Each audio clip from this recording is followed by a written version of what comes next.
días, Presidenta. Joana Flores, de Grupo ASIR. Para 2026, ¿se mantendrán estos 835,000 millones de pesos? Vamos ¿o a llegar por lo menos a 100,000 millones de pesos más. O sea, será cercano a 1 billón de pesos. Es casi 3 puntos del PIB, casi.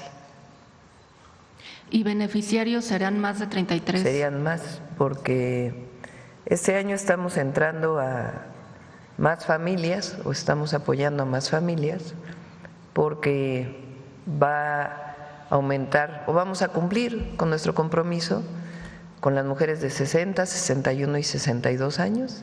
Al cierre del año, todas las mujeres mexicanas de 60, 64 años recibirán pensión Mujeres Bienestar. Y el próximo año vamos a las niñas y niños de primaria. Y mencionaba ahorita la secretaria de Bienestar que llevan en el programa Salud Casa por Casa más de 1 millón de visitas. ¿El censo es distinto? Tengo entendido. El censo es distinto. ¿Cuánto llevan? Gracias. Sí, el censo lo realizan los servidores y servidoras de la Nación. Lo iniciamos el 1 de octubre a partir que la presidenta tomó protesta.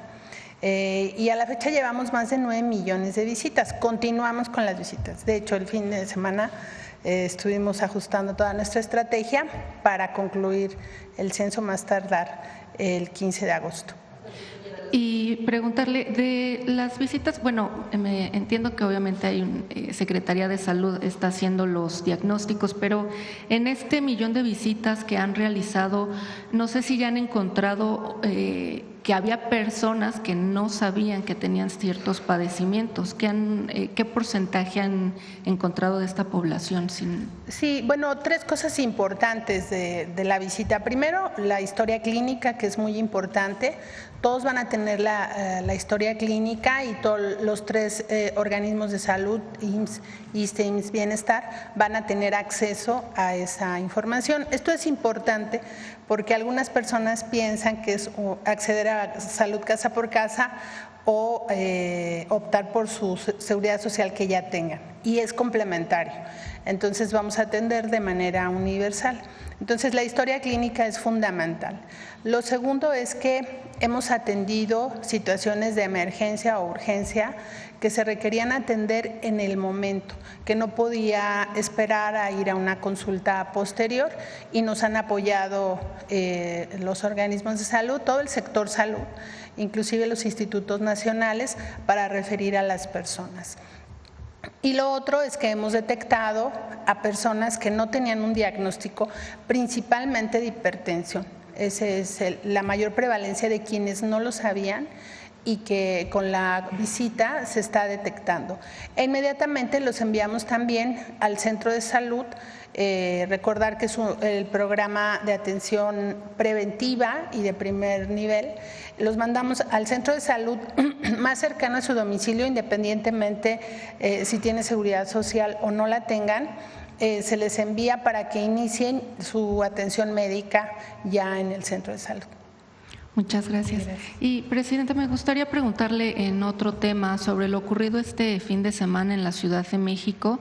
El viernes hubo una protesta que pues terminó en hechos violentos en contra de la gentrificación. El tema de vivienda, bueno, es algo que le corresponde al gobierno de la ciudad, pero me gustaría pedirle su opinión, sobre todo por las implicaciones sociales que tiene esto y cómo evitar pues estas expresiones de odio contra extranjeros. Primero hay que decir que todas y todos los mexicanos tenemos que tener muy presente el no a la discriminación, no a la discriminación, no al racismo, no al clasismo, no a la xenofobia, no al machismo, no a la discriminación. Todas y todos los seres humanos somos iguales y no podemos tratar a nadie como menos. Las muestras xenofóbicas de esa manifestación hay que condenarlas.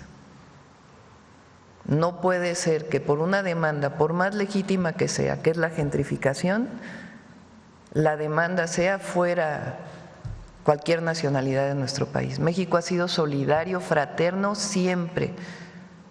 Recibimos en el siglo XX a los republicanos españoles, a personas del Cono Sur, de América del Sur, producto de los golpes de Estado.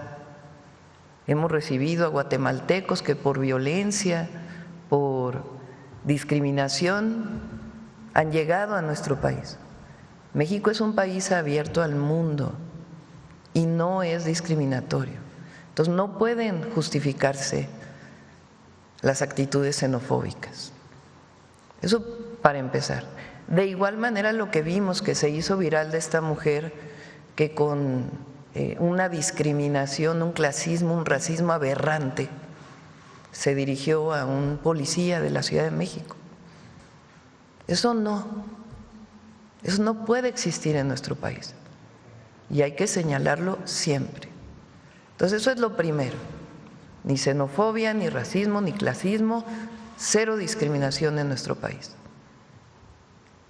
Lo segundo es el tema de la gentrificación, que es en realidad un tema de especulación inmobiliaria, derivado principalmente de la renta de departamentos a través de plataformas digitales para turismo o para personas que vienen a vivir a México 3, 4, 5 meses.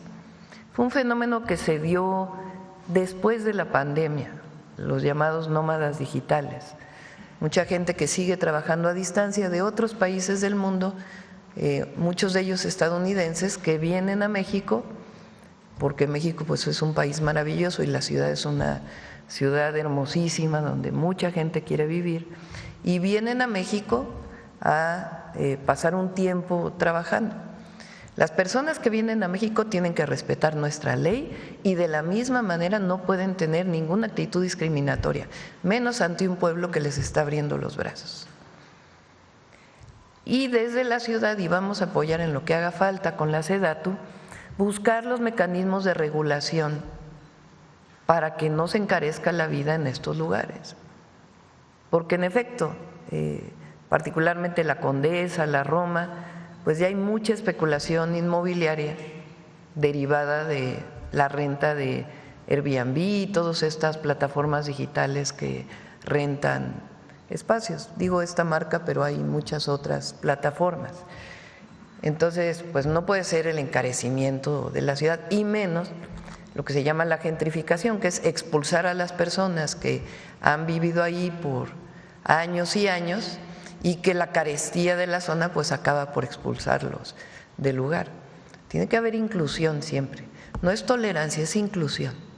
Nosotros somos una sociedad incluyente, entonces no a la xenofobia, no al racismo, no al clasismo, no a la discriminación, y trabajar con la Ciudad de México, acompañar a Clara Brugada, a todo su equipo, pues en buscar un mecanismo que permita que pues no se encarezca tanto el nivel de vida. Pero nosotros somos un país abierto al mundo, solidario, fraterno, así es nuestro pueblo y así hay que ser. Presidenta, en el caso de la mujer argentina que atacó atacó verbalmente al policía, ¿no siento deplorable, la verdad. Toda nuestra solidaridad al policía que recibió estos insultos. Entonces, no sabía que era argentina. Cualquier mujer, hombre, que quiera venir a vivir a la Ciudad de México o a cualquier lugar de nuestro país, tiene que respetarnos, de igual manera que nosotros debemos respetarlos. Pero estas actitudes que no solo se dan de una persona extranjera que vive en México, sino también lo vimos en muchas de las marchas el año pasado, de una actitud absolutamente discriminatoria, clasista y racista. No al racismo, no al clasismo, de cualquier mexicano o mexicana o cualquier persona que quiera venir a vivir a nuestro país. Presidenta, ¿y no siento un mal precedente el hecho de que no haya sanciones contra personas que están atacando a nuestros policías, que ustedes en la Ciudad de México? Sí, hay sanciones desde COPRED, en el caso de la Ciudad de México, CONAPRED o COPRED, y puede haber otro tipo de sanciones. La discriminación también es un delito penal. Y, Presidenta, en otro tema, el Pemex, en un reporte que envió a la Comisión de Bolsa y Valores de Estados Unidos, informó que paró labores de diciembre a febrero del 24 a este año. Preguntarle actualmente cuál es la situación. ¿Paró labores en Dos Bocas, perdón, en la refinería. Recuerden que aquí en la mañanera lo mencionaba, hubo un momento en que el crudo estaba contaminado con sal, es normal. Nada más que hay que hacer una serie de procedimientos de descontaminación del agua salina y ahí hubo pues un proceso largo para poder hacer esta limpieza. Se requería todavía más equipo, apoyo, eso ya está listo y la refinería está funcionando. Valdría la pena, voy a pedirle a la Secretaría de Energía, al director de Pemex que los lleve, que hagan una visita todos allá a Paraíso Tabasco, a la refinería Olmeca, para que vean lo impresionante que son las instalaciones y que vean cómo está operando. Actualmente entonces Dos Bocas está operando. Tuvo un problema un día por un problema eléctrico hace unos días, como parte pues de los procesos, pero están funcionando ya los 2 trenes de refinación. ¿Y se sabe a qué capacidad, presidente, está? Sí, hasta hace un tiempo estaba casi en 200 millones de barriles. Y finalmente también en febrero pasado usted nos mencionaba que para julio estaría listo ya el tren AIFA, México-AIFA. Saber en qué proceso están, si ya están próximo a inaugurar. Hubo un problema ahí con varias comunidades, se está trabajando. Entonces va avanzando, pero hay una parte en donde pues se está en diálogo con las comunidades para que no haya problema con el paso del tren en esa zona. Me reuní con ellos y con todo el equipo y les damos luego la fecha de inauguración, pero ya se resolvió el problema con las comunidades. ¿Qué zona era? Perdón, ¿dónde? Es en el Estado de México, que en algunos municipios en donde pues la gente, fíjense, hay algunos que piden de la línea original, de la vía original, que no fueron apoyados en su momento, y otras comunidades que piden pues apoyos sociales que siempre se dan y hay un diálogo, un proceso para apoyarlos. Hay otros que dicen que fueron dañadas sus viviendas. También se está haciendo una revisión de las viviendas, una evaluación con INDAVIN, porque es el mecanismo que tiene que haber en el gobierno para poder pagar una vivienda dañada. Entonces todo eso se está atendiendo y ya prácticamente está liberado y ya pues puede entrar con todo. Y después está el AIFA Pachuca, que también pues hay un porcentaje de avance y también se está trabajando para el derecho de vía. ¿Y estas negociaciones o mesas que llevaron con estas poblaciones, cuánto retrasaron esta inauguración? Pues cerca de 4 meses más o menos. Entonces otros 4 meses, digamos, probablemente, para poder sí. abrir. Muchas ya gracias. Les damos la fecha exacta. Sí. Gracias, bueno.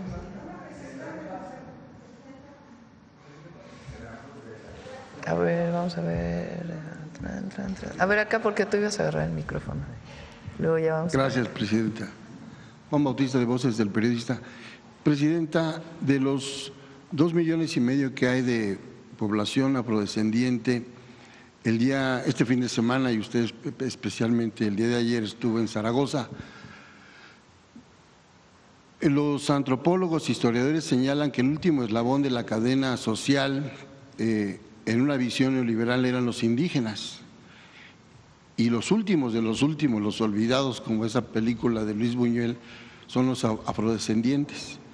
Usted ayer vistió las ropas de esa comunidad, participó de este rito de los 4 vientos y yo percibí desde la transmisión, no estuve ahí, pero mis compañeros algunos sí, un gran entusiasmo, porque además en 163 años es la primera ocasión que una primer mandataria, una jefa de Estado visita y se funde con esa comunidad en representación de todas estas comunidades que están principalmente pues en las costas, en Chiapas, en Tabasco, en Veracruz, en Guerrero, todavía alguna parte en Michoacán.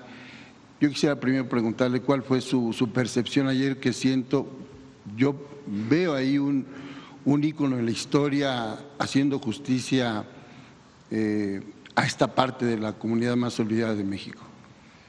El programa, más que el programa, porque este no es un programa, sí, es un derecho derivado de la reforma constitucional del artículo 2, que reconoce a los pueblos, a las comunidades indígenas y afromexicanas como sujetos de derecho pleno, con derecho a su territorio y a recibir recursos públicos del presupuesto.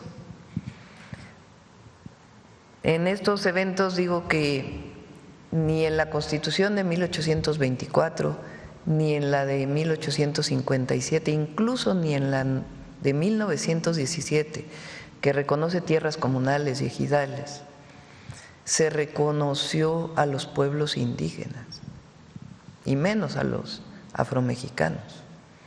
Es hasta ahora con la reforma constitucional que hay un reconocimiento pleno de todos sus derechos.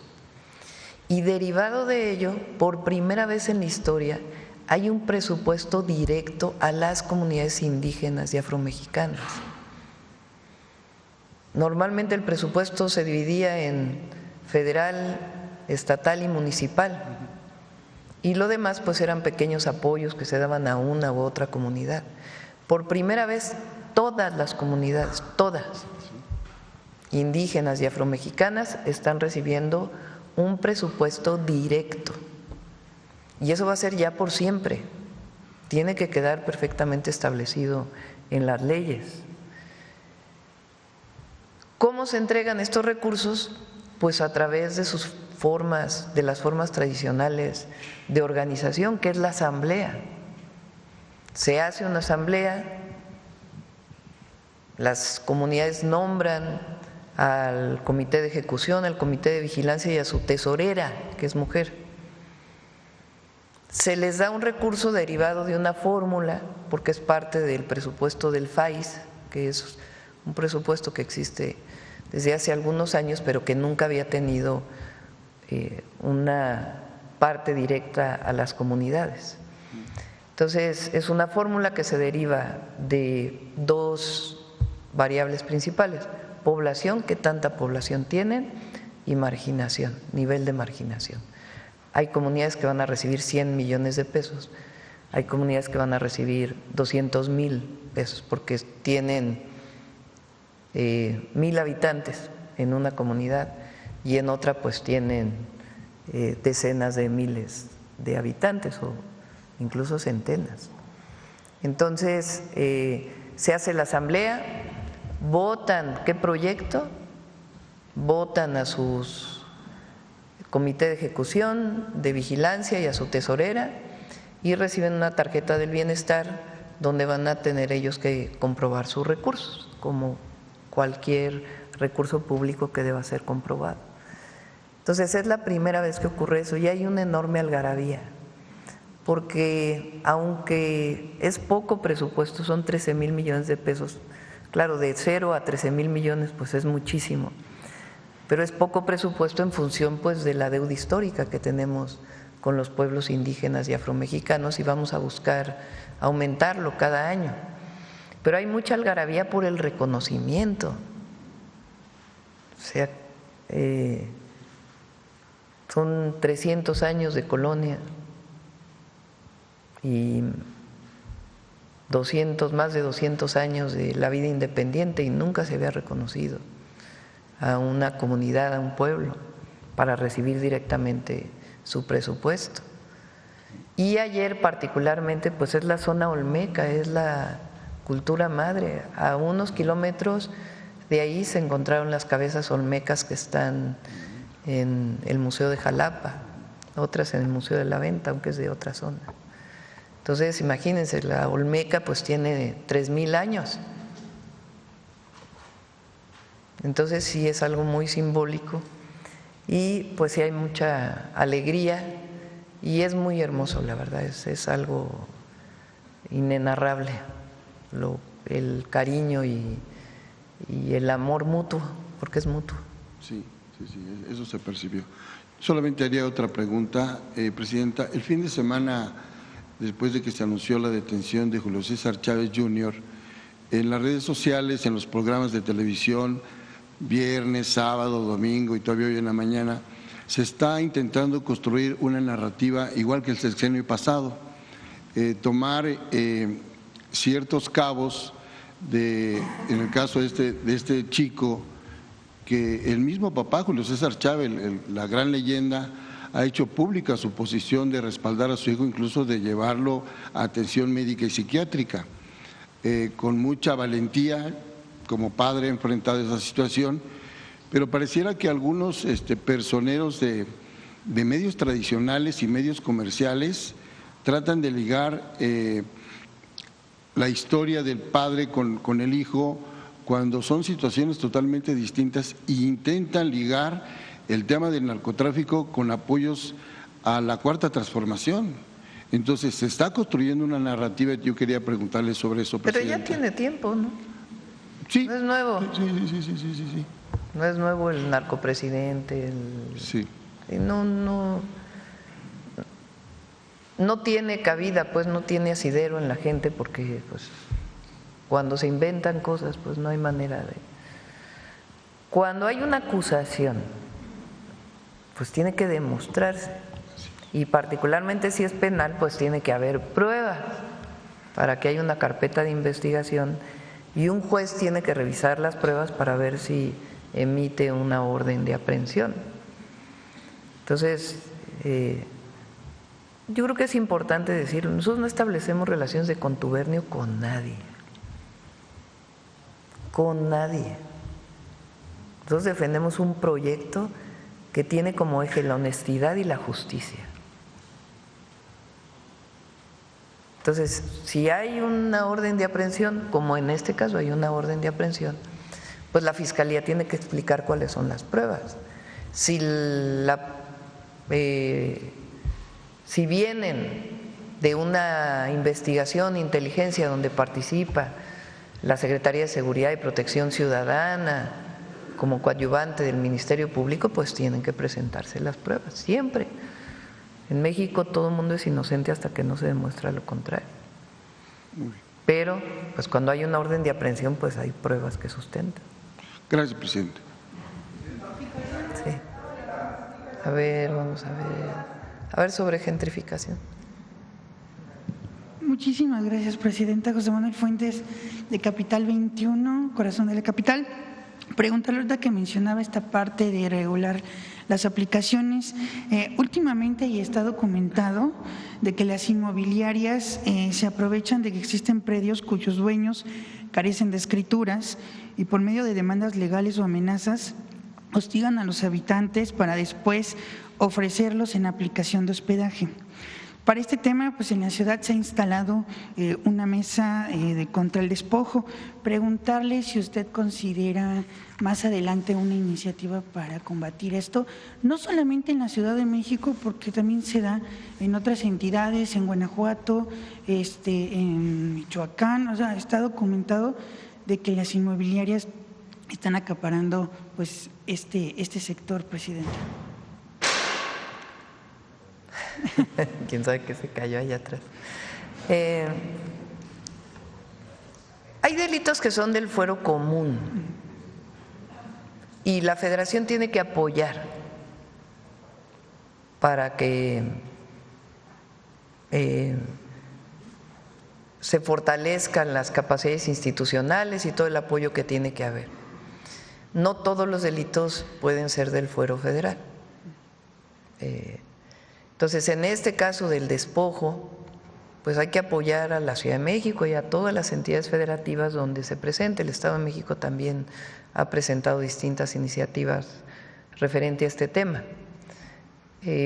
Habría que ver si una ley federal es necesaria o no, pero más bien pues hay una parte que le corresponde a los estados y que nosotros no es que nos lavemos las manos, ni mucho menos, sino apoyamos en todo lo que se requiere, pero hay delitos que deben seguirse atendiendo como del fuero común.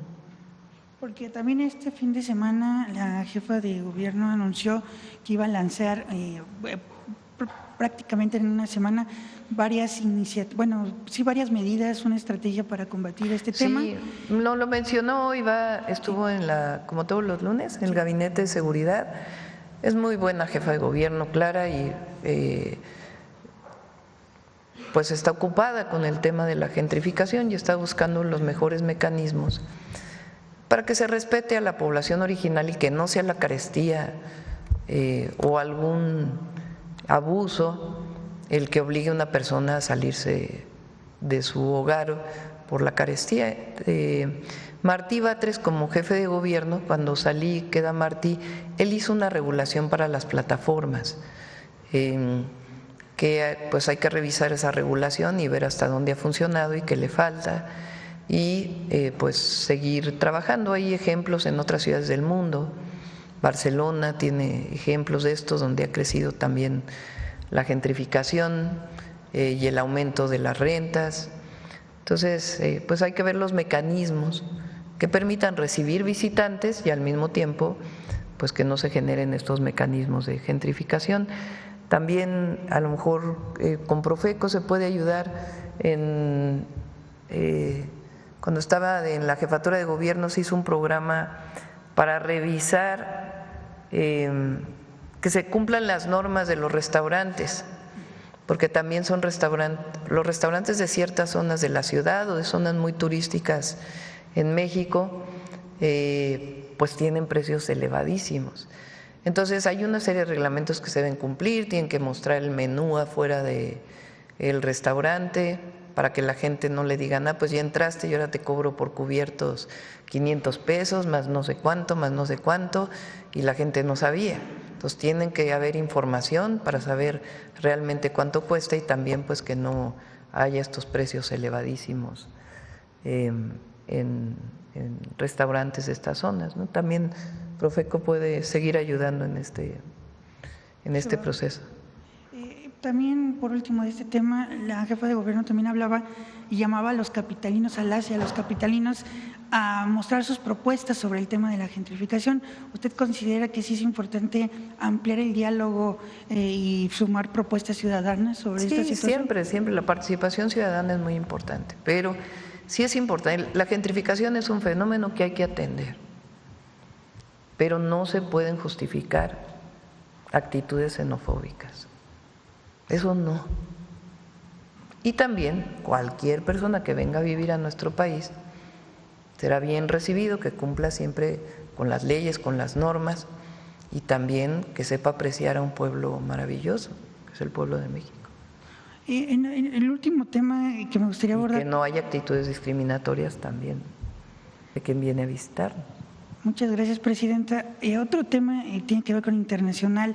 Ayer se llevó a cabo la cumbre de los BRICS, en donde el presidente Lula hablaba semejante a las propuestas que usted ha mencionado sobre el tema, me acuerdo muy bien en el G20, de contribuir el 1% que se utiliza en el sector armamentista para el bienestar de los pueblos, sembrando vida.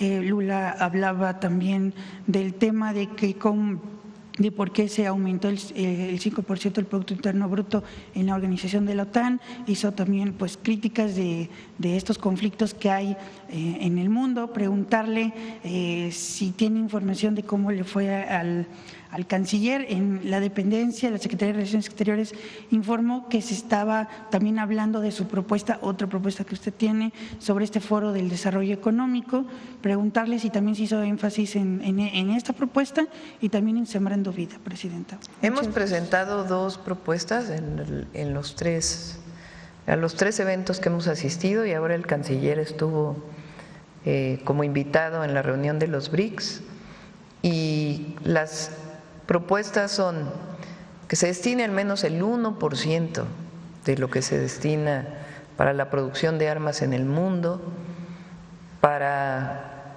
un programa similar a Sembrando Vida de reforestación y de apoyo a sembradores, como cooperación para el desarrollo. Y la otra es la celebración de una cumbre del desarrollo económico para el bienestar.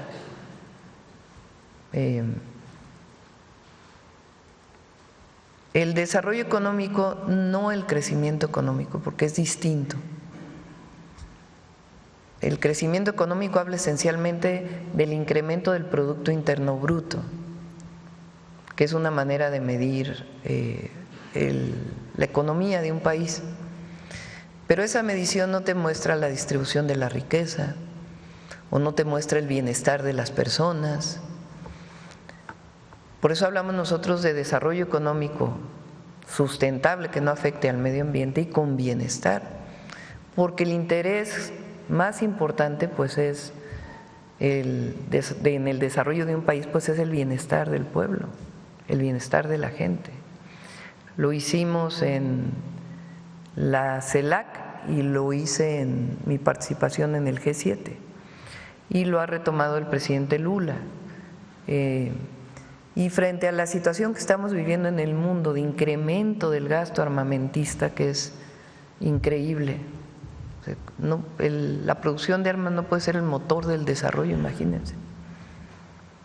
Entonces, frente al incremento de la producción de armas, pues siempre hay que tener una visión pacifista y del desarrollo económico para el bienestar. ¿Qué es lo que ha caracterizado su posición pacifista a México siempre? Y el desarrollo económico para el bienestar, pues es la esencia de la transformación y del humanismo mexicano. Y no solo lo hacemos hacia adentro, sino es una propuesta hacia afuera. Ahora, nuestro principal tema, pues es el desarrollo económico con bienestar en nuestro país. Muchas gracias, presidenta. Bueno, a ver, aquí para acabar esta fila, mira, ahora nos vamos a hacer. Muchas gracias, presidenta. Mariana Madrid, de Canal 3 Salvavisión. Precisamente hablando de los BRICS, pues ¿cuál sería la posición de México? ¿Cómo queda el gobierno frente a la declaración que hizo Donald Trump, el presidente de Estados Unidos, de un 10% adicional de aranceles a los aliados de los BRICS? Pues nosotros no estamos de acuerdo.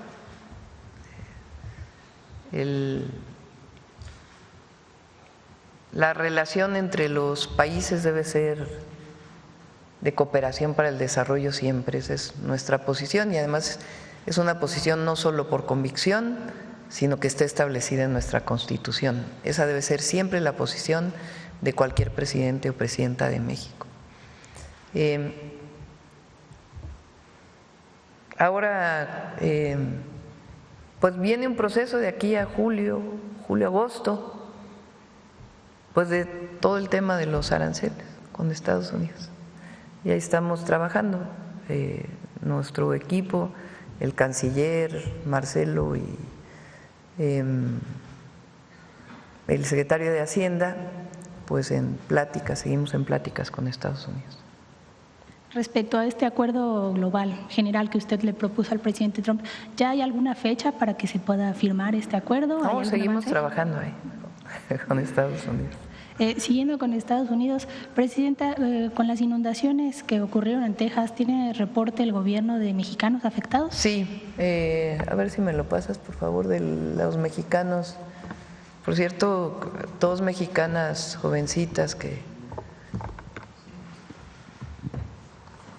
rescataron a otras jovencitas también.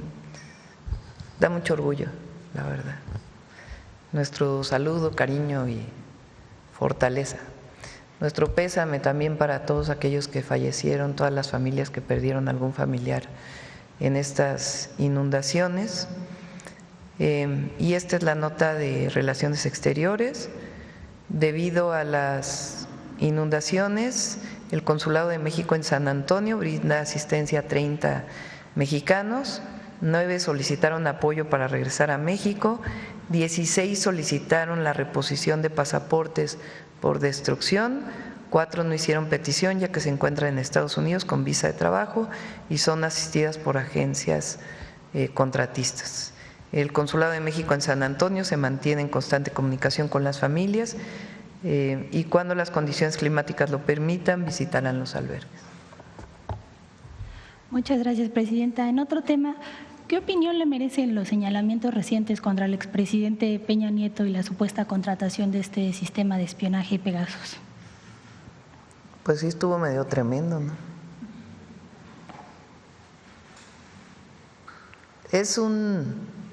Lo que entiendo es que es un juicio en Israel, ¿no?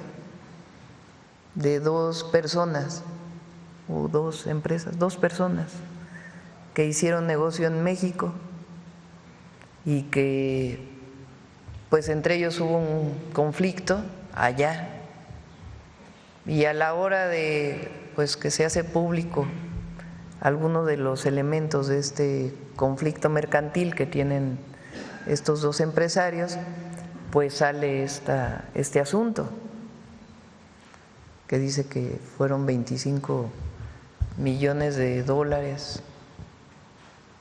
No viene el nombre, nada más dice N. Viene más información, pero no viene el nombre completo, nada más que en un lugar dice N electo en el 2012. Y luego también de montos por visitas. Pero bueno, ya el expresidente Peña Nieto dijo que no es así. Entonces, bueno, pues ahí está el tema. Y finalmente, presidenta, hace unos días el IMSS mandó pues su reporte al Congreso de la Unión y pues dijo que tiene algunos problemas financieros debido pues al gasto que generan las enfermedades crónicas. ¿Cómo se puede garantizar que estos problemas no vayan a afectar al IMSS a largo plazo? ¿Está garantizado su presupuesto? Ya va a venir el IMSS, esta cosa de que el IMSS no tiene dinero, que tiene contados sus días, que es otra, ¿cómo decimos los miércoles? Mentira. El IMSS tiene muchísimos recursos derivado del aumento salarial, del aumento al salario mínimo, de la política de aumento a los salarios, de la cuarta transformación, de la desaparición del outsourcing y de la formalización de muchos empleos que vivían fuera de norma, como ahora el caso, por ejemplo, de las plataformas digitales. Entonces, no, el IMSS tiene suficientes recursos y están bien manejados. Y ya ahora que venga Zoe para el día que hablemos de salud, pues que también explique las finanzas del IMSS. Hizo él un video, porque salió ahí una nota tremenda de que… Pero no, está bien el IMSS, afortunadamente está muy bien. Muchas gracias. Sí. Acá, a ver aquí. Buenos días, presidenta. José Leveña de Publimetro, no me levanto por las cámaras. Este fin de semana se terminó, después de más de una década, el Hospital Materno-Infantil ahí en Veracruz, en Coatzacoalcos. ¿Qué representa para el Gobierno y si ustedes tienen un censo de obras similares que están en estado de abandono por todo el país? Sí, en salud estamos haciendo… Bueno, recuerden que cuando llegó el presidente Andrés Manuel López Obrador, había cerca de 80 hospitales abandonados. Ahora estamos encontrando por ahí algunos otros. Por ejemplo, en Misantla, en Veracruz, hay un hospital ahí abandonado. Eran 80 por el Seguro Popular o por las famosas asociaciones público-privadas. Entonces, él pues lo recuperó y algunos eran del IMSS, otros del ISSSTE, principalmente del IMSS y de los estados. Entonces metió recursos tanto para el IMSS como para el IMSS Bienestar y se están terminando muchos de ellos. Por eso pues hemos ido inaugurando muchos hospitales, ya llevamos cerca de 10 hospitales que estamos inaugurando, que pues continúa su construcción desde entonces y que ya están en funcionamiento. El hospital de ayer, el materno infantil o para la mujer y la niñez en Coatzacoalcos, es algo impresionante. Los equipos, a ver si tienes las fotos ahí, algunos de ustedes pudieron entrar. Este es el hospital, a ver si pones los equipos. Este es para, bueno, el anterior es para la atención neonatal, es equipos completamente equipados, está todo el personal necesario contratado, son equipos de última generación, ningún hospital privado en Veracruz tiene esto. Digo privados porque siempre se dice que lo privado es mejor que lo público, pues no. A ver si tienes por ahí el tomógrafo. Bueno, todas las camas perfectamente equipadas. Está por ahí.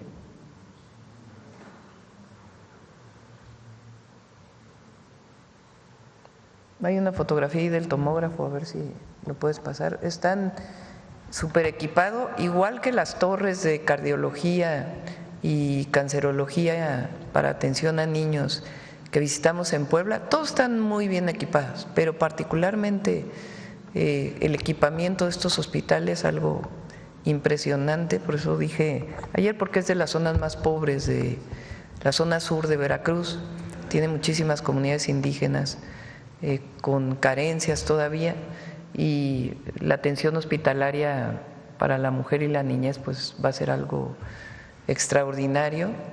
Entonces estamos inaugurando los hospitales que venían de las obras que dejó el presidente López Obrador, y estamos planteando 2 o 3 ejes.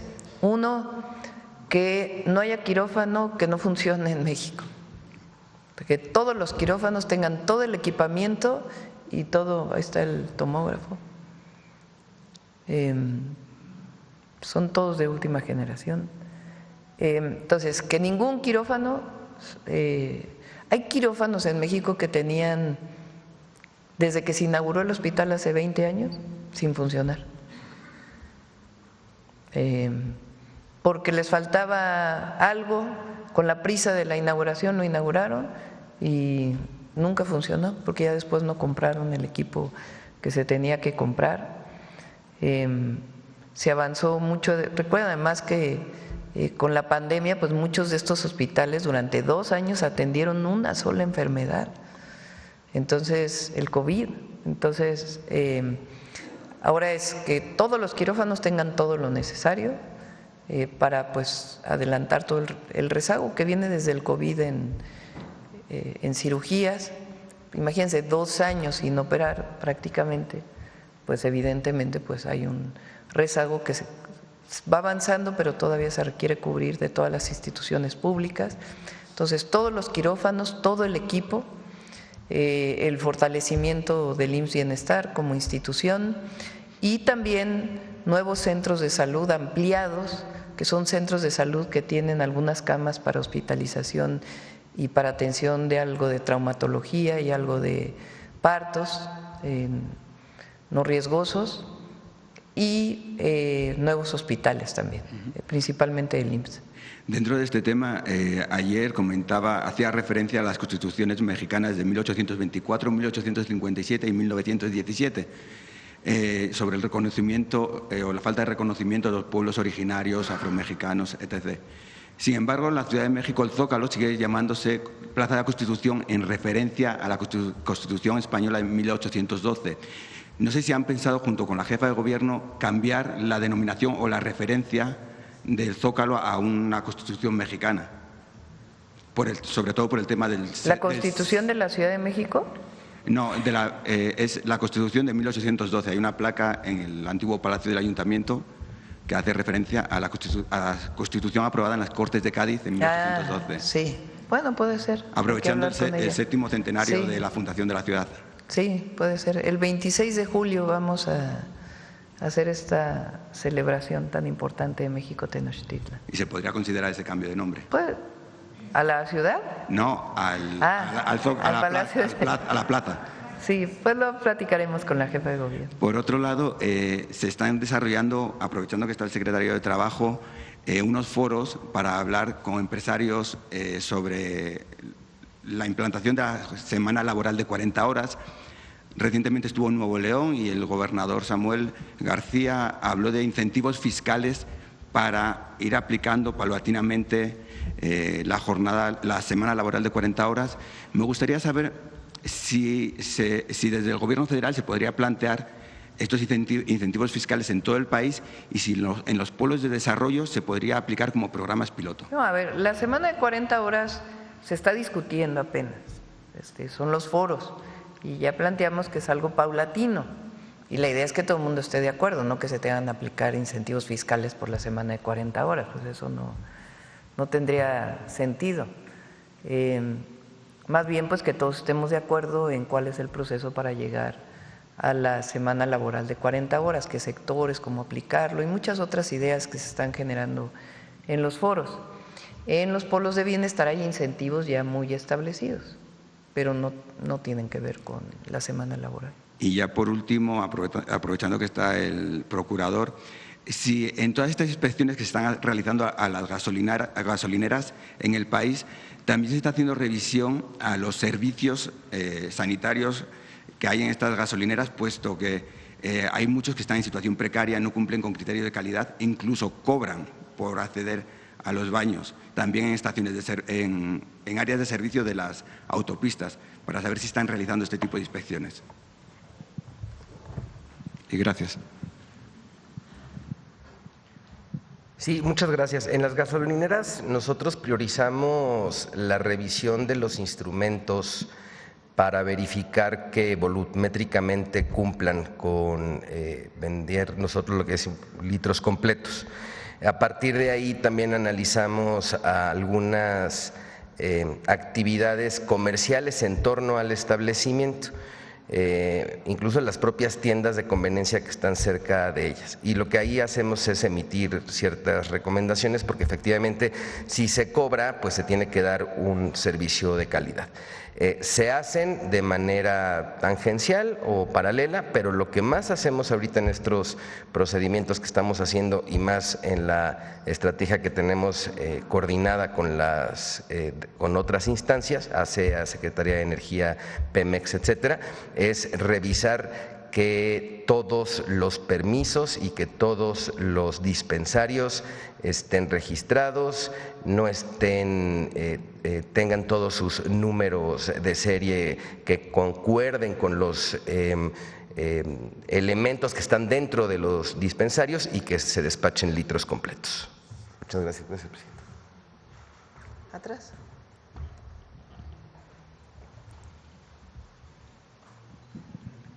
Gracias, presidenta. Buenos días. Karina Aguilar, de Diario 24 Horas. Presidenta, preguntarle sobre este fin de semana nos enteramos de la muerte de al menos 5 niños, entre ellas 3 niñas en Sonora. ¿Se puede hablar, presidenta? Hay organizaciones civiles que hablan de un incremento hacia la violencia infantil.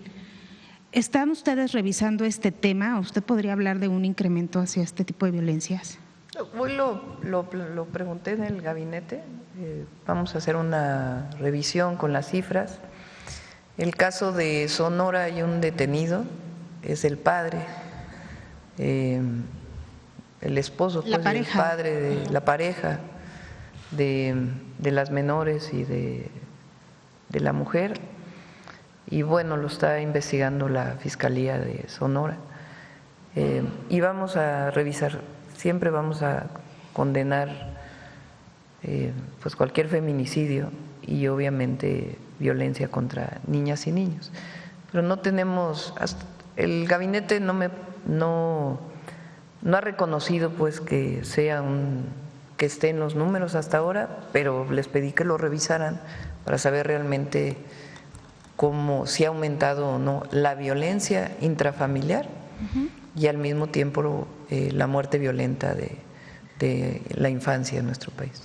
En este sentido, los criminales se sienten impunes, eso es lo que les llama a cometer todos los delitos. Hay un porcentaje mayor al 90% de impunidad en el país. ¿Qué hacer para combatir este tema? Pues justamente es la estrategia. Sí. ¿Hay alguna meta de su gobierno para disminuir esta? Sí, no es una meta con porcentaje, sino una disminución fundamental de la impunidad en México. Por eso llamamos cero impunidad. Por eso el fortalecimiento de la inteligencia y la investigación es tan importante. Esta idea de que vamos a perseguir y a vigilar a los ciudadanos, pues obviamente es falsa y es mentira. Pero sí tenemos que fortalecer las capacidades del Estado mexicano para garantizar las carpetas de investigación y obviamente del sistema de justicia de nuestro país, que no libere a delincuentes. Pero en el marco del sistema penal acusatorio que tenemos en México, pues tenemos que fortalecer el número de homicidios y delitos de alto impacto que tenemos en el país, pues las capacidades para poder detener delincuentes en el marco de la ley y en el marco del derecho y de los derechos humanos. Por eso es la fortaleza, por eso estamos fortaleciendo el Sistema Nacional de Inteligencia e Investigación, respetando al ciudadano, pero tenemos que garantizar que las carpetas de investigación tengan las pruebas suficientes para poder hacer detenciones. Entonces, así como atendemos las causas, que es un eje central de nuestra política, de la misma manera es la cero impunidad, son las dos juntas. Entonces, eso tiene que ver con las capacidades estatales y federales para coadyuvar con el Ministerio Público, con las fiscalías y con el Poder Judicial. Justamente en este tema estaría pensando en enviar en el próximo periodo ordinario de sesiones una iniciativa de reforma en la Procuración de Justicia. No lo estamos pensando como tal, estamos revisando qué tiene que modificarse de fiscalía sin tocar la autonomía y otros temas. Mañana vamos a presentar una iniciativa para el tema de la extorsión. Ayer se presentó la Estrategia Nacional Antiextorsión. Es un esfuerzo que lleva muchos meses trabajándose. Mañana lo vamos a reforzar y también vamos a enviar iniciativas importantes para atender el tema de la extorsión. No me adelanto porque ya se los platicamos mañana, pero es el delito que está creciendo, el que no hemos podido disminuir. Entonces van disminuyendo homicidios, los delitos de alto impacto, y estamos trabajando para que sea más acelerada esta disminución. Y la extorsión, que es un delito que le duele mucho a las personas porque afecta a todos los niveles, aunque solamente o es mucho más presente en algunas regiones del país, pero afecta a una persona de bajos recursos económicos que a una de altos recursos económicos. Entonces, por eso es la Estrategia Nacional Antiextorsión, y esa va a llevar reformas también legales que mañana vamos a presentar. Continuando con el tema de las infancias, Presidenta, ¿qué información le dio la Secretaría de Salud sobre los datos que se señalaron la semana pasada de estas recién nacidos que tienen madres con jóvenes, niñas incluso, y los padres son adultos mayores, e incluso en estas cifras que tiene la dependencia en sus registros también hay madres adultas y los padres son menores, son niños? ¿Se sabe si la Secretaría de Salud, las instancias, hospitales a los que llegaron, dieron parte a las autoridades sobre estos temas? Lo estamos revisando con los estados, porque a quien dan parte pues es al Ministerio Público Estatal. Lo que presentamos el viernes es que en México es un delito el embarazo adolescente. Se persigue como delito en el momento en que llegan a un hospital a dar a luz. Entonces, así está establecido en nuestras leyes. Y en el momento en que ocurre, el hospital o el centro de salud tiene que dar parte al Ministerio Público.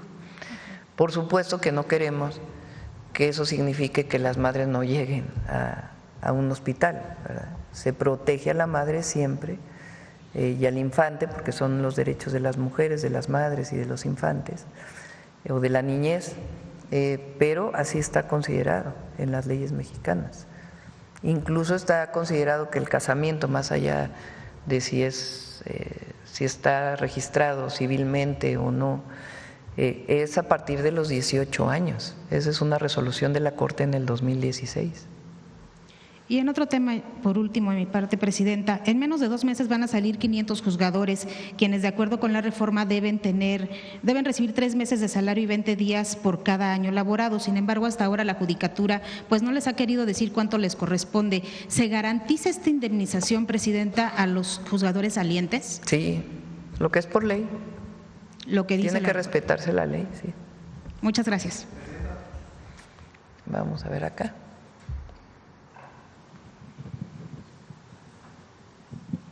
Voy sentada aquí, Presidenta, para no interrumpir. Buenos días, Sandra Aguilar, de Grupo Informativo.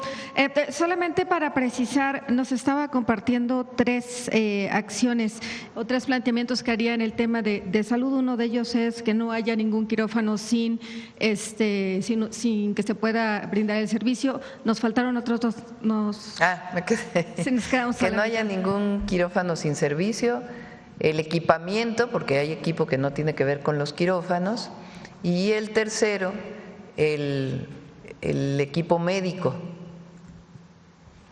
para que tengan todos los médicos especialistas. Y luego ya pues nuevos centros de salud o hospitales. Entonces, número 1, quirófanos con su equipo médico. 2, el equipamiento del hospital, que no haya ninguna cama que no tenga pues su equipo si lo necesita. Y el tercero es el personal médico o el personal de salud. Sí, gracias, Presidenta. Bueno, tuvimos la oportunidad de acompañarla en la gira de Tamaulipas este inicio de fin de semana. Imposible pues no compartir todo lo que vemos en un evento, en otro, su llegada a la gente, pues las mujeres, los niños, que a pesar de las temperaturas estaban ahí por su propio pie. Tener a Tamaulipas y a México cerca de su corazón fueron palabras del gobernador Américo Villarreal Anaya, y sabemos y entendemos que todo este tema de salud, todo este tema de los programas sociales, este rescate de este nuevo hospital del IMSS Bienestar en Ciudad Madero no podría ser posible tampoco sin la coordinación de precisamente un pilar importante, el delegado de Tamaulipas, Luis Lauro Reyes Rodríguez. En ese sentido, Presidenta, pues al ver obviamente a todo el personal, a todos los involucrados, después de esta supervisión, después de estas buenas noticias, los tamaulipecos quieren que regrese porque usted lleva buenas noticias cada vez. Hay que inaugurar la NAMA ya a Nuevo Laredo, ya está lista. ¿Para cuándo su visita? Pues todavía no tenemos exactamente la fecha, pero ya tengo reunión con Rafael Marín para acordar, porque ya está lista ya la obra civil, ya todo está terminado, el equipamiento, todo, ya es el personal que se va a ir para allá. Finalmente, el mensaje que envía a los tamaulipecos después de todo lo que vivió y palpó, y bueno, pues se vive un ambiente muy distinto en Tamaulipas, con Américo, la verdad. Ya ni mencionamos el pasado. Pero se vive un ambiente distinto y tiene que ver con la cercanía de su gobierno con la gente. Se está trabajando bien, vamos a apoyar a Tamaulipas en obras de agua, en infraestructura carretera, el tren México-Nuevo Laredo y en algunas otras obras. Ahora otra vez subió un poco el río en algunas zonas. Y se está atendiendo también ahí. Laura creo que sigue allá en Tamaulipas, la coordinadora de… ¿Llegarán a los censos de las viviendas o solamente no fue gran el daño? En este caso el gobernador quedamos con él que él lo iba a atender y que si era necesario nos iba a buscar. Ok, Presidenta. Compartirla también en el tema, bueno, aprovechar que está el secretario del Trabajo, ha iniciado el 1 de julio precisamente este programa piloto de las plataformas digitales, saber cuáles son los avances que se tienen, sé que son muy pocos días. Va muy bien, con excepción de una plataforma, lo voy a decir. Didi no ha querido registrar a sus trabajadores y trabajadoras y tiene que hacerlo porque ya es ley. Pero de todos los demás, ¿cuánto es el total? A ver, platícales. Sí, con su permiso, Presidenta. Pues bueno, como saben, llevamos una semana de implementación del programa piloto obligatorio y con eso pues se debe de tener una comunicación muy estrecha por parte de las plataformas con el Gobierno de México, con la Secretaría de Trabajo, con el IMSS, para poder facilitar los registros de las personas colaboradoras que lo hacen a través de las plataformas digitales. Y esto evidentemente es un proceso que va ya en curso y que evidentemente ante pues la aprobación y los tiempos de la ley pues corresponde el cumplimiento de la ley. Entonces vamos muy bien, hay que reconocerlo, hay muchas plataformas que han avanzado muy bien, nuestro especial reconocimiento por ejemplo a Rappi, a Uber, a Amazon, Mercado Libre, entre otras que van todavía avanzando. Y bueno, pues vamos a ver conforme vaya avanzando el mes, pues cuáles son los registros que tenemos finalmente. Recordemos que son 2 pisos o 2 niveles de cobertura. Por una parte, independientemente del ingreso que genere un trabajador en plataformas digitales, está cubierto por el caso de accidentes de trabajo, que como saben, pues es una actividad que al recurrir al traslado, al transporte a través de bicicletas, de motos, de vehículos, pues se puede tener evidentemente un riesgo importante en el trabajo, y ahora se va a dar esa cobertura en caso de que exista un accidente a través del Seguro Social. Y el segundo beneficio es para las y los trabajadores que pues en resguardo de su tiempo, que deciden cuántas horas se conectan, cuántos días se conectan, logren un ingreso de un salario mínimo en un mes. Ellos tienen todos los derechos completos de la seguridad social que corresponden no solamente a la atención médica, sino también a pensiones, a guarderías, en realidad a todos los efectos que corresponden a la seguridad social. Entonces vamos avanzando muy bien. Estamos hablando ahora que tenemos cerca de 300,000 registros de personas trabajadoras. Esto se irá actualizando conforme vayamos avanzando, y pues lo que hacemos pues es una cordial invitación a quienes todavía hagan falta de poder hacer los registros de las personas colaboradoras, que lo hagan, y lo que queremos con ello pues es cumplir con el compromiso que se estableció con el pueblo de México, con los trabajadores de plataformas, de que puedan contar con el reconocimiento de sus derechos plenos en el ámbito de la colaboración de su trabajo, ser reconocidas como trabajadoras y trabajadores de plataformas digitales. No puede estar excluido los derechos laborales de la innovación tecnológica, y yo creo que este es un paso histórico que hemos dado, evidentemente, en avance de una visión humanista sobre las relaciones laborales. Gracias, presidenta. Una última pregunta.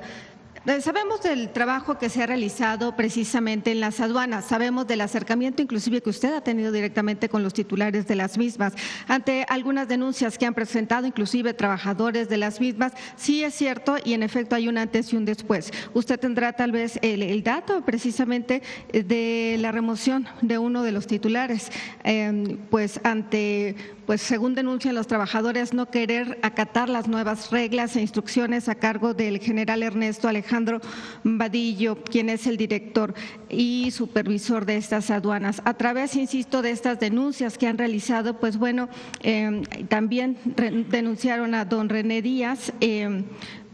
Preguntarle, presidenta, ¿cuáles son las medidas que continuarán realizando para que este tipo de actos de corrupción que existía al interior precisamente de las aduanas no se repitan, ahora que se está pues viendo cambio, insisto, un antes y un después?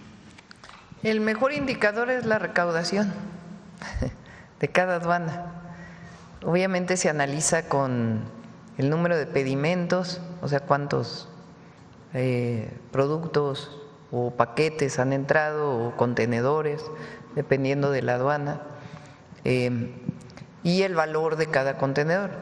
Por ejemplo, si aumenta el pedimento, si aumenta el número de pedimentos, o sea, el número de productos que pasan o contenedores, y aumenta el valor, pues tiene que aumentar la recaudación, ¿no? Entonces, si esas dos no aumentan y disminuye la recaudación, pues algo no está bien. No necesariamente es corrupción, pero a lo mejor no se está vigilando lo suficiente, en fin. Entonces, todo eso se revisa cada semana.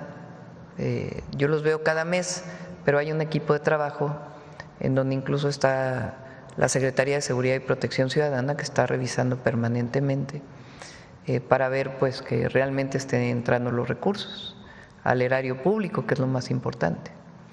Y viene, como anunciamos, una modificación a la ley de aduanas, porque el Estado, así como hay notarios en donde se descansa una función del Estado, también los agentes aduanales son privados a los que se les da la atribución de una función del Estado mexicano, y los agentes pues tienen que operar también adecuadamente. Entonces, pues vienen más responsabilidades en todo el proceso para todos los que forman parte de las aduanas. Los recintos fiscales también, que es otro tema que tiene que ver pues con importación, exportación todo tiene que pues estar en orden. Bueno, creo que ya, a ver, vamos. No, ya preguntaron muchos están levantando la mano. Ya. A ver, vamos aquí en la esquina y luego atrás. Vamos dos más, rápido para. Gracias, presidenta. Citlali Guerrero. Mañana te doy la palabra. De bajo palabra. Presidenta, el pasado 24 de junio la gobernadora de Guerrero solicitó la declaratoria de desastre de 8 municipios de Costa Chica afectados por el huracán Eric, ¿no? Pajinicuilapa, San Nicolás, San Luis, Azoyú, son 8 municipios. Y preguntarle si ya la Secretaría de Gobernación está evaluando la información y esta solicitud de la gobernadora, sí, y si usted considera pertinente esa declaratoria. Sí, en algunos casos es pertinente, en otros casos no. De todas maneras se ayuda a la gente. O sea, no necesariamente en todos los casos se requiere la publicación. La atención la gente la tiene. Ahora ya terminaron prácticamente el censo bienestar de los municipios afectados por Eric en Oaxaca y en Guerrero, particularmente la Costa Chica, y ya va a empezar esta semana nos reunimos ya para que pueda aprobarse el apoyo que van a recibir la gente. No va a haber una declaratoria especial, sino probablemente no sea necesaria en este caso. Se hace una evaluación de la propia Coordinación de Protección Civil y de los consejos. Gracias, presidenta. Y bueno, justamente la semana pasada el delegado de Bienestar de Guerrero informó pues que ya se terminó este censo de los municipios afectados por el huracán Eric y dio a conocer que el municipio de San Luis Acatlán no va a ser censado y pidió a los pobladores madurez ante esta decisión tomada por la Secretaría de Bienestar. No, la decisión la toma la Coordinación Nacional hay un protocolo. O sea, no es una decisión de la Secretaría de Bienestar a qué municipios va a censar. Se hace una valoración entre la Comisión Nacional del Agua y la Coordinación Nacional de Protección Civil. Es un protocolo establecido legalmente. Entonces, ellos determinan cuáles fueron los municipios afectados y afectados según qué, ¿no? Porque hay afectación, por ejemplo, a obras civiles, una carretera que se cerró y que tiene que atenderse. En otros casos hay otros municipios que tienen problemas con las viviendas de la gente, en otros tienen que ver con afectaciones a las parcelas de producción. En este caso, por ejemplo, hay mucha afectación a las parcelas de producción de papaya en Oaxaca principalmente. Entonces, la Coordinación Nacional de Protección Civil determina los municipios. Y ya que se determinan los municipios y su afectación, entra Bienestar. Bienestar no puede ir a censar un municipio si la Coordinación Nacional de Protección Civil no aprueba que fue afectado por el Pues es lo que dijo el huracán. El delegado de Bienestar. Bueno, a lo mejor no lo parafraseó bien, pero ese es el protocolo. ¿Y cuáles son los municipios de Costa Chica afectados por el huracán Eric que sí fueron censados? Y también preguntarle, presidenta, si debido a todas las inconformidades del censo y del pago de los municipios afectados por el huracán John, ¿no están considerando cambiar la forma de pago? Que no fueran se hicieron censos y censos y censos y censos. Lo que pasa es que hay grupos que se organizan. Porque recuerden que nosotros no entregamos dinero a grupos, ni organizaciones sociales, ni organizaciones civiles, ni a ejidos, ni a comunidades. Se entrega directo al afectado, porque antes había mucha corrupción derivada de eso y el líder de esas organizaciones pues se quedaba con la mitad del dinero. Eso ya no. Ya incluso son censos domiciliarios. Entonces, cuando, ya sé que tú dices que todavía hay afectados del John, pero ya se hicieron censos y censos y censos, y si hay alguien todavía, pues que hable a la línea del bienestar, pero ya no atendemos organizaciones. Digo, se les atiende en reuniones, pero no se les da el dinero a las organizaciones, que es lo que quiere mucha gente todavía en esa zona. Entonces, eso sí no lo vamos a hacer.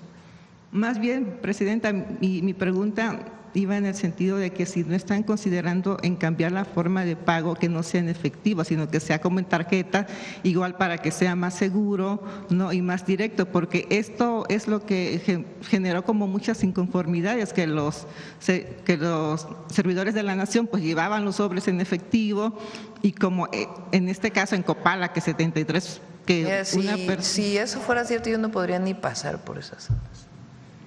Y la verdad paso tranquilamente, y quien nos dice, oye, no me atendieron, pues se revisa. A ver, Ariadna. Gracias. Primero, los municipios que se censaron del estado de Guerrero, de Costa Chica: San Nicolás, que fue el más afectado porque está sobre la costa; Coajinicuilapa, Ometepec, Iguala, Azoyú y Juchitán. Igualapa. Igualapa, sí, Igualapa. La declaratoria de desastre abarca donde hubo afectaciones por el fenómeno, que no necesariamente son las mismas afectaciones en todos los municipios. Como bien lo apunta la presidenta, unos son caminos, otros son cultivos, ganado inclusive, y donde nosotros aplicamos es donde Protección Civil nos informa y determina que hay una afectación, y nosotros hacemos un análisis de localidades para organizar el trabajo en campo. Los servidores de la Nación nunca llevan efectivo. Ellos no son los responsables del pago.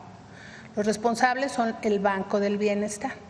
Así lo hicimos en Acapulco, y la verdad con mucho orgullo, no se nos perdió ni un billete, y pagamos 15,000 millones de pesos en efectivo.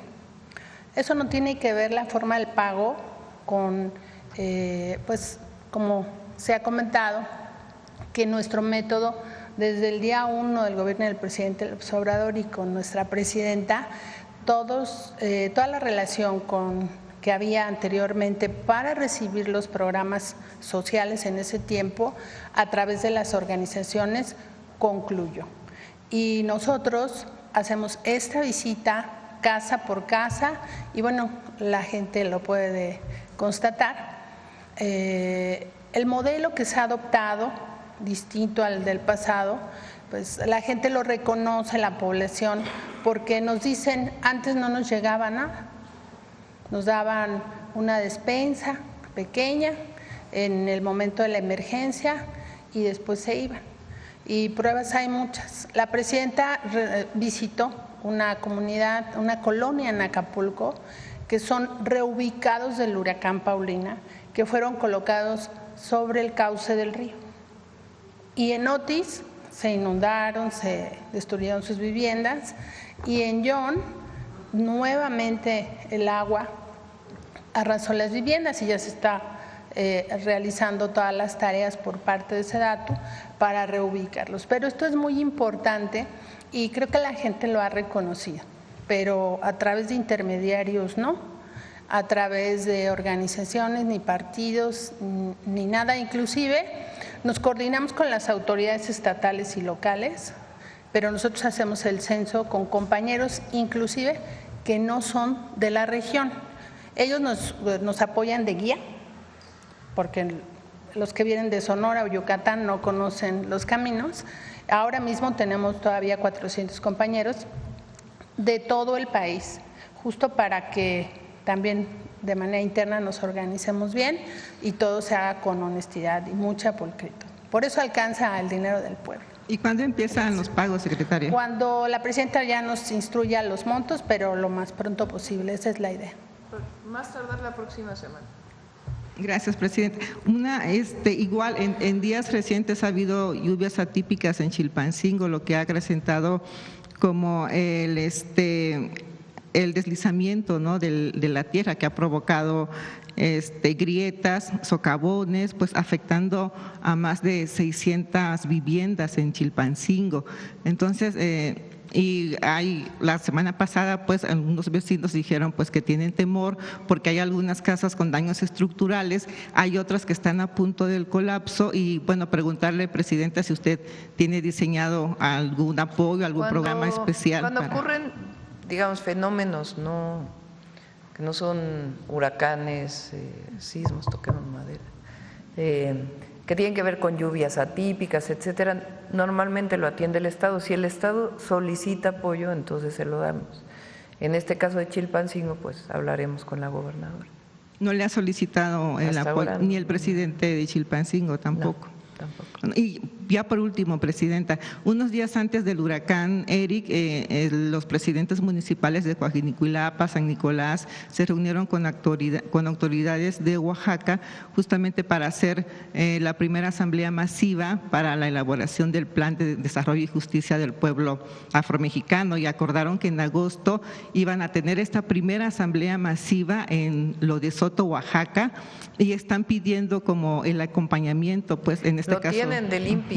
El INPI, aunque sea para pueblos indígenas, también ve afromexicanos, y justamente esa zona pues es la de mayor población afromexicana, está el límite de Oaxaca y Guerrero. ¿Ustedes asistirían a esta asamblea, digamos, para… A las primeras asambleas no asistimos, llega el INPI, va a veces Bienestar y el apoyo del gobierno, y ya cuando empieza a conformarse, digamos, el plan de justicia, cuáles son los elementos centrales, se apoya. Ahora recuerden, no lo hemos presentado aquí, lo seguimos trabajando, ya prácticamente está listo, así como hay un plan para el oriente del Estado de México, hay un plan Campeche que tiene que ver con la producción principalmente de arroz y de leche, hay un plan también que se llama Plan Lázaro Cárdenas, que es la cuenca del Balsas, que justamente, entre otros, incluye esta zona. Y ahí estamos trabajando desde ahora en lo que tiene que ver con rehabilitación de carreteras, centros de salud, escuelas. Vamos a presentar un modelo de escuela especial para toda esta zona. Entonces estamos trabajando en ello, y el plan de justicia pues tendrá incorporada una parte de esto.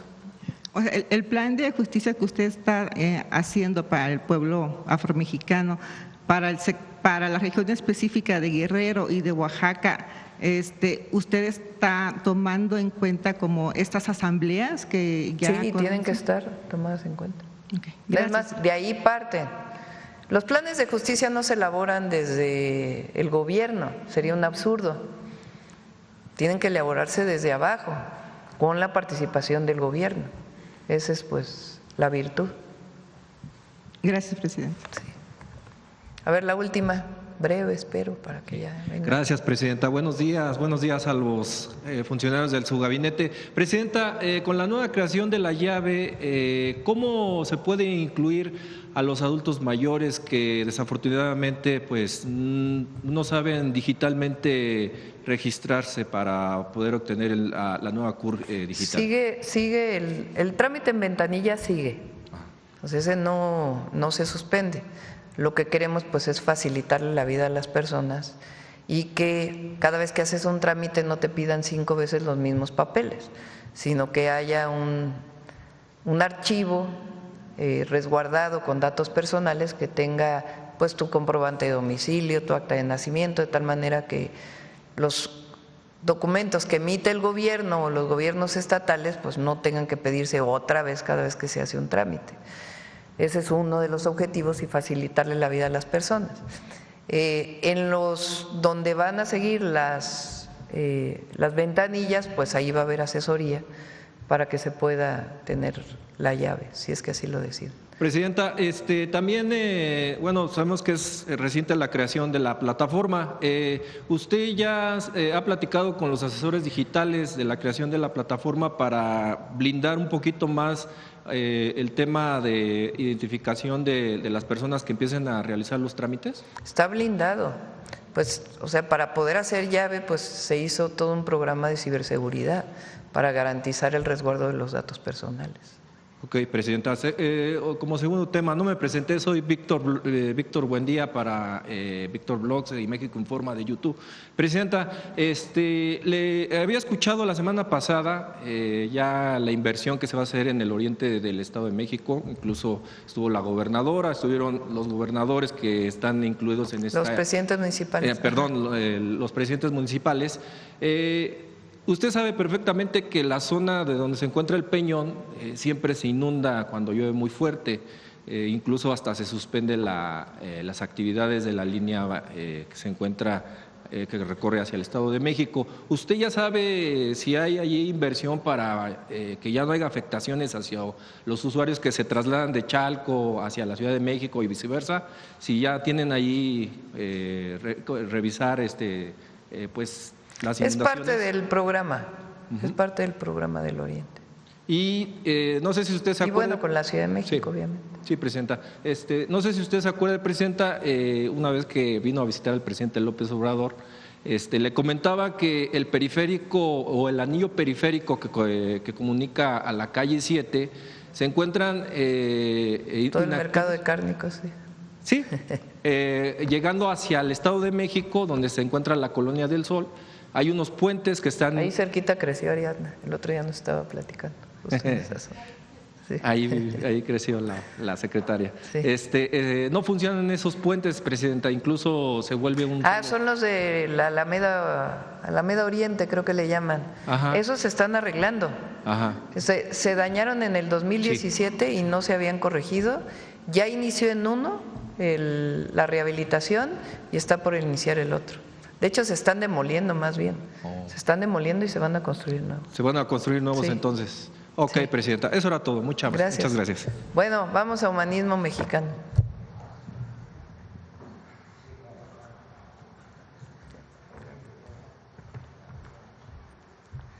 Con su permiso, Presidenta, buenos días a todos y todas. Como ustedes saben, este mes celebramos 7 siglos del legado de grandeza de México Tenochtitlan. Pero ¿sabían ustedes que la complejidad y el refinamiento cultural de los mexicas tiene un origen mucho más antiguo? Los mexicas fueron tan solo una de muchas civilizaciones mesoamericanas que se caracterizaron por compartir rasgos culturales, sociales y agrícolas, mismos que comenzaron a desarrollarse hace más de 4,000 años. Los olmecas en el Golfo de México y la gente de Tlatilco aquí en el Valle fueron los primeros en manifestar estos rasgos sobre los que se basaron civilizaciones posteriores, como la maya, la zapoteca, la teotihuacana, la tolteca y por supuesto la mexica.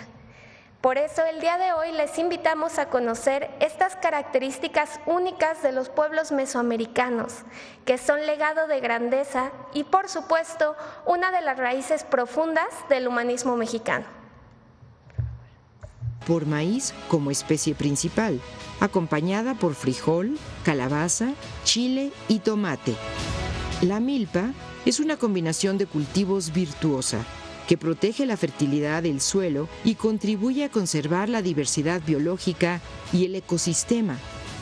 En las zonas lacustres, como el Valle de México, se desarrolló la chinampa, una técnica agrícola altamente productiva que utiliza de manera óptima el agua lacustre y permite grandes rendimientos de verduras, hortalizas y flores.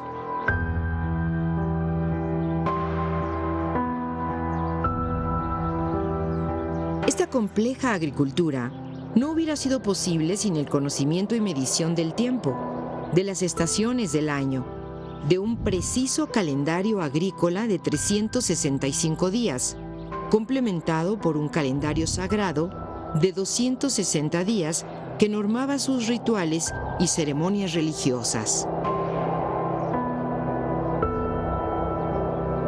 Los pueblos mesoamericanos eran profundamente religiosos. Compartían una cosmogonía que partía de la creación del universo por diosas y dioses que dividieron el cosmos en 3 niveles: el cielo, la tierra y el inframundo, estableciendo los 4 puntos cardinales con los que ordenaron sus casas, barrios, ciudades y centros ceremoniales. Las pirámides, presentes en todos sus asentamientos, eran la representación de las fuerzas creadoras del universo. Eran una montaña recreada que incluía los 4 puntos cardinales y que unía el cielo con la tierra y el inframundo. Simbolizaban el orden cósmico, la creación del universo, el ciclo agrícola, las deidades protectoras, las fechas importantes de la historia de sus pueblos y la necesidad de mantener ese orden de la naturaleza con rituales y ceremonias. Los seres humanos eran parte de ese orden cósmico y de sus ciclos, y debían contribuir a preservarlo. Esos pueblos originarios lograron resistir la conquista y colonización europea. Preservaron su identidad, sus formas de organización y gobierno, sus lenguas y costumbres, y son parte fundamental, hoy día, de la grandeza y diversidad cultural de México y del humanismo mexicano.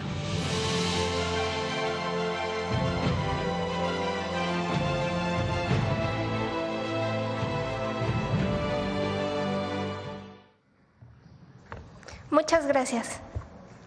Vámonos.